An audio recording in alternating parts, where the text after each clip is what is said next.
Think about someone you know, maybe a close friend, maybe someone from work, maybe a family member you grew up with.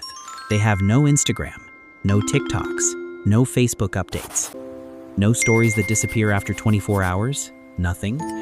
And when you ask them why, they give you some version of the same answer. It's just not really my thing. You nod. You move on. But something about it stays with you.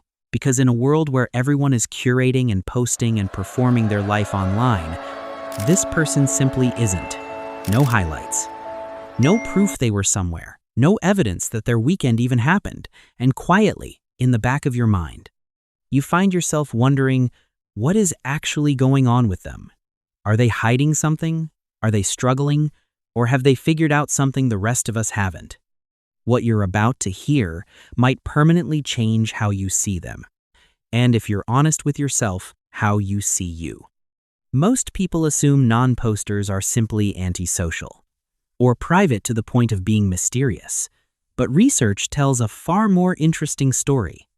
A study published in Computers and Human Behavior found that one of the primary drivers behind social media posting is impression management, the deeply human need to control how others perceive you. Every photo you share, every caption you write, every story you post, none of it is purely about sharing. It is identity construction.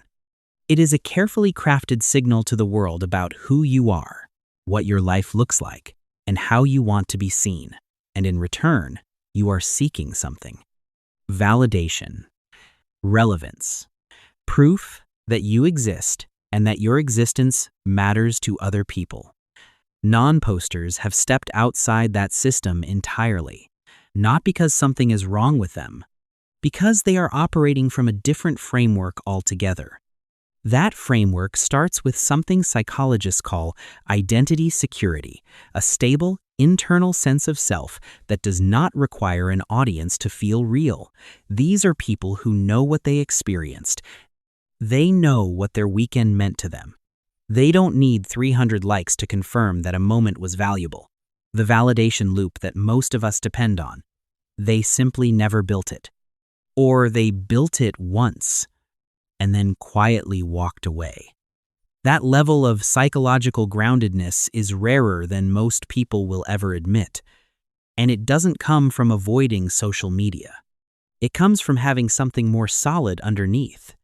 This connects directly to self-determination theory, one of the most well-supported frameworks in modern psychology. It identifies three fundamental human needs: competence, connection, autonomy. Most social media users are meeting those needs through posting. They share to feel capable, they engage to feel connected, they curate to feel in control.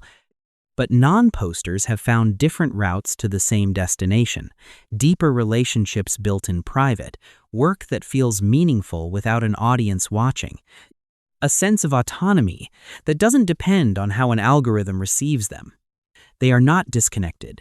They are connected differently, and in most cases, more durably. There is one more layer to this. A landmark study from the University of Pennsylvania found that reducing social media use to just 10 minutes per day led to significant reductions in both loneliness and depression. 10 minutes.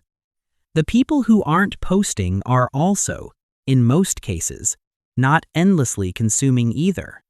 And that quiet absence of constant comparison protects something most of us are gradually losing without realizing it: the feeling that right now, without an audience, without a single notification, you are already enough. Here is what I want you to sit with. We live in a world where photographing your food before eating it is completely normal, where vacations are planned around photo opportunities, where moments are increasingly experienced through a screen rather than through your own body and senses. In that world, choosing not to post is not laziness. It is not fear. It is not hiding. It is one of the most quietly radical acts of psychological self-preservation that a person can make. It is saying, this moment is mine. I don't need to broadcast it to make it real. I already know my life has value, and I don't need the world to confirm it. The people who never post are not behind.